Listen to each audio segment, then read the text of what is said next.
الحمد لله والصلاة والسلام على رسول الله وعلى آله وصحبه أجمعين أما بعد أعوذ بالله من الشيطان الرجيم بسم الله الرحمن الرحيم إن المسلمين والمسلمات والمؤمنين والمؤمنات والقانتين والقانتات والصادقين والصادقات والصابرين والصابرات والخاشئين والخاشيات والمتصدقين والمتصدقات والصائمين والصائمات والحافظين فروجهم والحافظات والذاكرين الله كثيرا والذاكرات أعد الله لهم مغفرة أجر عظيما رب اشرح لي صدري ويسر لي أمري واحلل عقدة من لساني يفقهوا قولي. The honorable guest of honor, my respected elders, and my dear brothers and sisters, I welcome all of you with the Islamic greetings. Assalamu alaikum wa rahmatullahi wa barakatuh. May peace, keessummoota kabajamoo, hangafoota kiyya kabajamoo, obboleen kiyya jaalatamoo, salaamtaa nagayaatan islaamaa, assalaamu alaikum wa rahmatullahi wa barakaatuh jechuuniin isin simadha. Nagaya, rahmataa fi barakaan Rabbii ol aanee subhaanahu wa ta'aalaa hunda keessan irratti haa jiraattu. Mata dureen haasawa kiyya galgala kanaa mirgi dubartootaa islaamummaa keessatti eeggamee jiramoo sarbamee jira kan jedhu ta'a. Akka dikishinarii Oksforditti mirga dubartootaa jechuun mirgoota dubartoota gama hawaasummaa fi seeraatiin dhiiraan walqixa taasisan jechuudha. Akka dikishinarii Oksforditti mirga dubartootaa jechuun mirgoota gama seeraa fi hawaasummaatiin dubartootaaf sadarkaa dhiiraan wal isaan qixxeessitu kennuu jechuudha. Yaanni ammayyaawaa fi ibsi saayintistoonni dubartoota gareetti qoqqoodanii yaada irratti kennan akkasuma yaanni namoonni hayyuu ifiin ja'an garuu kan muuxannoo hin qabne akkaataa dubartoonni jireenya isaanii ittiin gaggeeffachuu qaban irratti kennan hedduu waan rakku. Ani guduunfaatiyya dhugaa mirkanaawaa irratti hundaa'eetiin kenna. Sababni isaa muuxannoo fi dhugaa waliigalaa tiyoorii afaaniin himamuu fi dhugaa ifa jiru qormaatuuf nu gargaara. Sammuu teenya wal aanuu qabna. Sababni wal aannuuf ammoo sammuun teenya yeroo hedduu karaarraa maquu dandeessi. Dhugattuu bara dur sammuun yeroo dursanitti cimtuu ja'amtee amanamtu dachiin tun diriirtuudha jettee yaadaa turte. Akkaataa miidiyaaleen warra lixaa waa'ee mirga dubartoota islaamarraa haasawaniin yoo waliigallu ta'e mirgi dubartoota islaamummaa keessatti sarbamee jira hin eeggamne yaada jiru fudhachuuf dirqamna. Warri lixaa waa'ee dubartoota bilisoomsuu wanni isaan haasawan qaama isaanii qullatti hambisuu kabajaa isaanii mulqee waan nafsee isaanii ajjeesu malee waan biraati miti.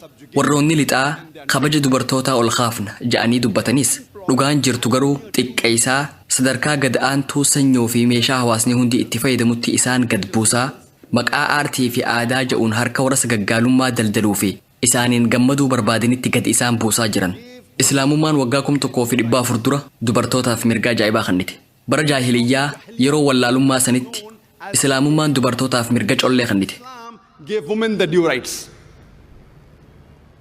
If we go back into history and analyze, If duuba deebinee seenaa qorannee wayita laallu wayita seenaa qaroomina Baabilooniyaa dubbisnu yeroo sanitti dhiirri tokko yoo nama ajjeese adabbiin silaa inni adabamuu qabu hafee haati warraasaa bakka isaa buutee ajjeefamti. Seenaa qaroomina Giriikii yoo dubbisne ammoo uumama sheekoo keessatti beekamu kan Paandooraa ja'amu qaban. Uumamni tun dubartiidha. Isiin tun madda rakkoo fi hammeenya hawaasa keessatti mudatuu ja'amtee beekamti. Qaroomina Giriik kana keessatti dubartoonni sagaggaalummaa fi ittiin gammaduu qofaaf oolan. Seenaa qaroomina Roomaa wayita dubbisnu yeroo qaroominni kun sadarkaa guddaarra gahee ja'amee amanamutti dhiirri haadha warrasaa akka ajjeesuu danda'u hayyamameefii ture. Dubartoonni meeshaa sagaggaalummaa fi ittiin gammadan qofa turan. Qullaa deemuu fi dhiira hedduu waliin zinaa raawwachuun baraman. Seenaa qaroomina warra Masirii wayita dubbisnus dubartiin akka mallattoo hammeenyaatti fudhatamti. Seenaa qaroomina uummata Arabaa kan Qur'aanni bu'uun dura jirtuu wayita dubbisnu heddumminaan intalti dubraa takka dhalannaan osoo lubbuun jirtuu awwaalaa turan. Alhamdulillah Rabbiif galanni haa ga'u. Eega Qur'aanni buufameen booda ergamaa xumuraa fi goolabbii Nabi Muhammad sallallahu alaihi wasallam booda dubartoonni mirga isaanii argatan. Sadarkaan dubartootaa ol fuudhamte.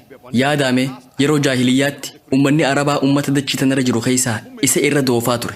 Eega Qur'aanni buufameen booda dubartoonni mirga argatan. the status of the women. Imagine in the days of ignorance, it was known as Yawm al-Jahiliyyah. The Arabs were the most ignorant people of that time. And after the revelation of the Quran, the women, they got their due rights. Before we discuss the women's rights in Islam, Mirgi dubartoota islaamummaa keessatti maal fakkaata kan jedhu ilaaluun duratti wantoota muraasa ifa godhuun barbaada. Musliimoonni arraan tana dachii tanarra jiran ummata addunyaarra jiranirraa dhibbeentaa 20 hanga 25 ta'an. Ummata addunyaarra jirurraa tokko shanaffaa yookiin tokko afraffaan muslima jechuudha. Musliimoonni gariin islaamummaatti dhihoo jiran, gariin ammoo islaamummaarraa fagoo jiran. Namni tokko waa'ee mirga dubartootaa kan islaamummaa keessaa yoo madaaluu barbaade, waan hawaasni muslimaa godhu laalee madaaluun qabu. Waa'ee mirga dubartootaa kan islaamummaa keessaa qoratuun yoo barbaachise, maddeen amanamoo irratti hundaa'uu qabna. Maddeen amanamoo diin islaam wahyii xumuraa fi goolabbii qura'aana kabajamaa akkasuma hadiisota amanamoo ergamaa xumuraa fi goolabbii nabi Muhammad sallallahu alaihi wasallam. Kanaafuu mirgi dubartootaa islaamummaa keessa jiru maddeen amanamoo qura'aana rabbii fi hadiisota saxiiha ergamaa rabbii jaalatamaa nabi Muhammad sallallahu alaihi wasallam irratti hundaa'ee madaaluu qaba. Aayatoonni qura'aanaa walitti hin bu'an, hadiisonni sahiihaatis walitti hin bu'an. Qura'aanaa fi hadiisonni sahiihaa wal deeggaran walitti hin bu'an. Haa ta'u malee hayyoota islaamaa kan dhimma dubartoota irratti yaada garagaraa qaban ni garra. Sababni ammoo hayyoonni kunniin aayaa qura'aanaa takka qofa fayyadamuun aayaalee biroo dhiisuu isaaniiti. Qura'aanni guutumatti dubbifamuu qaba. Qura'aanni guutumatti yoo dubbifame rakkinoonni kunniin furmaata ni argatan. Muslimni dhugaa hundi jaalala rabbii subhaanahu wa ta'ala argachuuf tattaafata. Sun dirqama. Kaayyoon muslimni carraaquuf ijoon beekamaa ta'uuf yookiin fedhinnaa dhuunfaa guuttachuufi miti. Kaayyoon ijoon muslima hundaa jaalala rabbii subhaanahu wa ta'ala argachuuf ta'uu qaba. It's the duty of every true Muslim, whether man or woman, to seek the pleasure of Allah subhanahu wa ta'ala, Almighty God. The main aim should not be to get famous or to satisfy one's own ego. The main aim of every Muslim, whether man or woman, is to seek the pleasure of Allah subhanahu wa ta'ala.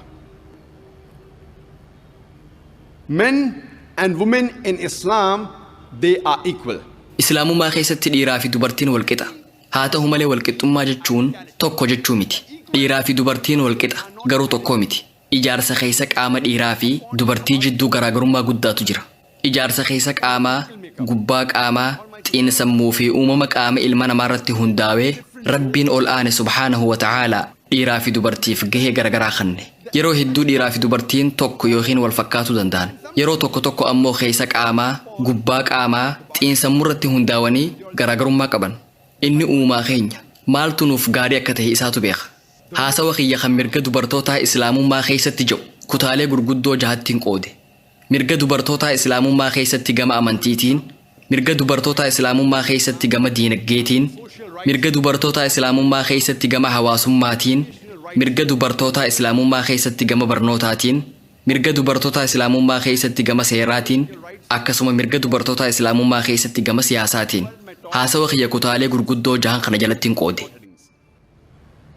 First we'll discuss the spiritual rights of the women in Islam. Ifaan golgoloine kadukkana mooyu Ilaahin nuuf ibsee ka hunda dandayu akka dharre cabdee dhugaan ifa